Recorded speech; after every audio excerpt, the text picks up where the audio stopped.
मोदी जी देखिए इससे पहले कहे थे कि 15-15 लाख रुपया 2 करोड़ का रोजगार। साफ शब्दों में रंगदारी है कि अगर तुम नहीं दोगे चंदा तो ईडी सीबीआई सब तुम्हारे घर पे जाएगी। अगर चंदा दोगे तो तुम यहाँ पर जहरीली दवाई बेचने के लिए भी का भी लाइसेंस तुमको मिल जाएगा, तुम जहर भी बेच सकते हो। ये पवन सिंह भी स्वतंत्र व्यक्ति है, उन्होंने अच्छा किया कि भाजपा को छोड़ के वो चुनाव लड़े। कम से कम जो उनके प्रशंसक होंगे वो तो कम से कम उनके साथ होंगे ना। आप सर्च मारिए कि सबसे मूर्ख प्रधानमंत्री कौन है तो नरेंद्र मोदी का नाम मोटे मोटे अक्षरों में आएगा। देखिए वैक्सीन जो है उसके लिए सरकार ने बिना जांचे समझे जो जिस तरह का काम किया है वो बहुत ही गलत किया है। पुलवामा के नाम पे उन्होंने शहीदों के नाम पे वोट लेके देश को छलने का काम किया। अभी हम रमना मैदान में हैं, जो कि आज सुदामा प्रसाद जी का नामांकन था, जो कि महागठबंधन की तरफ से उनको टिकट मिला है। अभी हमारे साथ बातचीत करने के लिए विकास गुप्ता जी हैं, जो कि आरजेडी का नेता हैं। कैसे हैं सर? बस बढ़िया सब। और बाकी जो हाल है वो देख रहे हैं, इतनी तपती गर्मी में भी जनता का जो उत्साह और जो इस जन विरोधी सरकार के प्रति जो गुस्सा है वो साफ झलक रहा है रमना के मैदान में। आप देखे हैं ना कि टच मैदान भरा हुआ है और लोग कैसे इस सरकार को उखाड़ फेंके इसलिए ध्यान पूर्वक लोग सुन रहे हैं। क्या लगता है आपकी बार जीत तय है? अब की बार एकदम जीत तय है। जनता ऊब चुकी है इस जुमलाखोरों से। जुमलेबाजी कितने दिन चलेगी? झूठ की हांडी कहा गया कि टाट की हांडी एक बार चढ़ती है। यहाँ तो ये लोग 2-2 बार चढ़ा लिए। एक बार झूठ की हांडी चढ़ाए जुमले पे, दूसरी बार पुलवामा के नाम पे उन्होंने शहीदों के नाम पे वोट लेके देश को छलने का काम किया। अब जनता सारे पैतरे समझ चुकी है, अब जनता इनके बहकावों में नहीं आएगी। अच्छा, वैक्सीन पे क्या कहेंगे? जो वैक्सीन का भी नया खबर निकला है, उस पर क्या कहेंगे आप? देखिए वैक्सीन जो है उसके लिए सरकार ने बिना जांचे समझे जो जिस तरह का काम किया है वो बहुत ही गलत किया है। उसको समझना चाहिए था कि इस तरह से आम लोगों के जीवन के साथ खेलना नहीं चाहिए था। लेकिन चूंकि परसेंटेज बहुत कम है, लेकिन फिर भी वैक्सीन क्या है कि आदमी को रोगों से मुक्त करने के लिए था, न कि रोग देने के लिए था। तो सरकार को पूरा कंठस्थ होने के बाद वैक्सीन के लिए आगे बढ़ना चाहिए था। जल्दबाजी में किया गया कार्य है जो हमेशा गड़बड़ होता है। हार्ट अटैक का भी समस्या आ रहा है बहुत सारे युवाओं के साथ हार्ट अटैक की समस्या आ रही है। ये सरकार जो ढूंढी बैठी सरकार है ये नहीं समझ सकती। ये हम लोग समझ सकते हैं जिनके परिवारों से लौट गए हैं इस वैक्सीन के कारण। तो आपके बार मोदी जी कह रहे हैं कि आपकी बार 400 पार।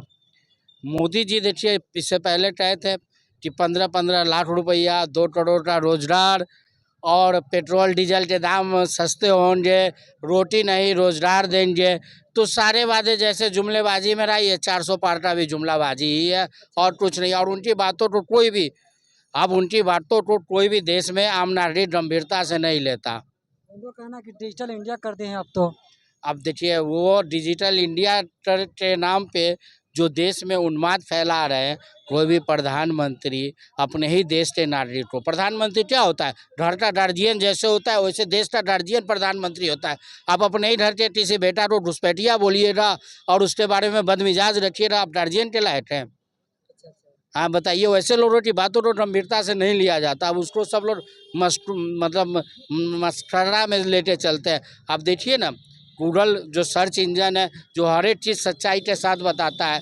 सबसे बड़ा नौटंकीबाज खोजिए प्रधानमंत्री का नाम आएगा, सबसे बड़ा फेंकू का मतलब खोजिए नरेंद्र मोदी आएगा, सबसे मूर्ख प्रधानमंत्री आप सर्च मारिए कि सबसे मूर्ख प्रधानमंत्री कौन है तो नरेंद्र मोदी का नाम मोटे मोटे अक्षरों में आएगा। उनका ही नाम आएगा।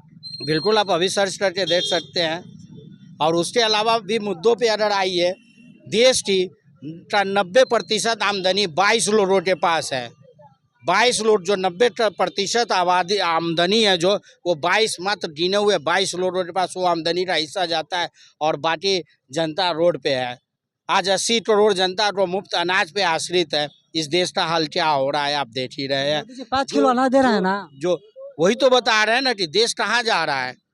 कि लोगों को जिस आशा पे आपने वोट मांगा था कि भाई रोटी नहीं हम रोजगार देंगे, रोटी नहीं रोजगार देंगे, और आप आज अनाज दे रहे हैं। अनाज से केवल खाना नहीं बन जाता, उसके साथ में बहुत सारा ईंधन भी चाहिए ना, कपड़ा भी तो तन पे पहनने के लिए चाहिए, बच्चों की पढ़ाई लिखाई नहीं चाहिए। केवल अनाज से खा के क्या हम गाय भैंस चरवाहे जो जानवर है वो है कि चारा डाल दिए और उसको खा लीजिए, बस उससे जीवन यापन हो जाएगा। क्या 5 करोड़ अनाज 5 किलो अनाज से ही जीवन यापन हो जाएगा? बच्चों की शिक्षा जरूरी नहीं है, उनका स्वास्थ्य जरूरी नहीं है? इस सब के लिए आमदनी सबसे पहला जरूरी है, और ये आमदनी देश के मात्र 22 लोगों के जेब में जा रहा है। 90% आमदनी देश के 22 लोगों के जेब में जा रहा है, और ये सब के सब कठपुतली वाली सरकार में जो मुखौटा लगा के बैठे हैं नरेंद्र मोदी, और उनके पीछे वो पूंजीपति है। नरेंद्र मोदी कोई नेता नहीं है, बहुत बड़े अभिनेता है। उनको एक्टिंग करने बहुत अच्छा आता है। जो स्क्रिप्ट लिख के दिया जाता है वो पढ़ के सुना देते हैं। जहाँ स्क्रिप्ट बंद हो जाता है उनको पता ही नहीं चलता कि क्या बोल रहा है, मैं करते रह जाते हैं। इलेक्ट्रो बॉन्ड के बारे में क्या कहेंगे? इलेक्ट्रो बॉन्ड के बारे में वो तो सीधा सीधी चंदा दो और धंधा लो वाला हिसाब ही नहीं है, एक्सटेंशन है, रंगदारी। साफ शब्दों में रंगदारी है कि अगर तुम नहीं दोगे चंदा तो ईडी सीबीआई सब तुम्हारे घर पे जाएगी। अगर चंदा दोगे तो तुम यहाँ पर जहरीली दवाई बेचने के लिए भी का भी लाइसेंस तुमको मिल जाएगा। तुम जहर भी बेच सकते हो। आम लोग मरता है मरे, उससे कोई मतलब नहीं है बस सरकार को। अच्छा, पवन सिंह काराकाट से चुनाव लड़ रहे हैं, इस पे क्या कहेंगे? देखिए, पवन सिंह भी स्वतंत्र व्यक्ति है। उन्होंने अच्छा किया कि भाजपा को छोड़ के वो चुनाव लड़े। कम से कम जो उनके प्रशंसक होंगे वो तो कम से कम उनके साथ होंगे ना। तो बहुत लोग कहना है कि पवन सिंह भाजपा का हनुमान है, वो भाजपा में ही जाएंगे। देखिए, कहने के लिए है कि कौन कहाँ जाएगा, पहले वो चुनाव जीत के आएंगे तब तो। वहाँ हमारे कैंडिडेट आराम से जीत रहे हैं, आप देख लीजिएगा। और उपेंद्र कुशवाहा जी तीसरे नंबर पे रहेंगे।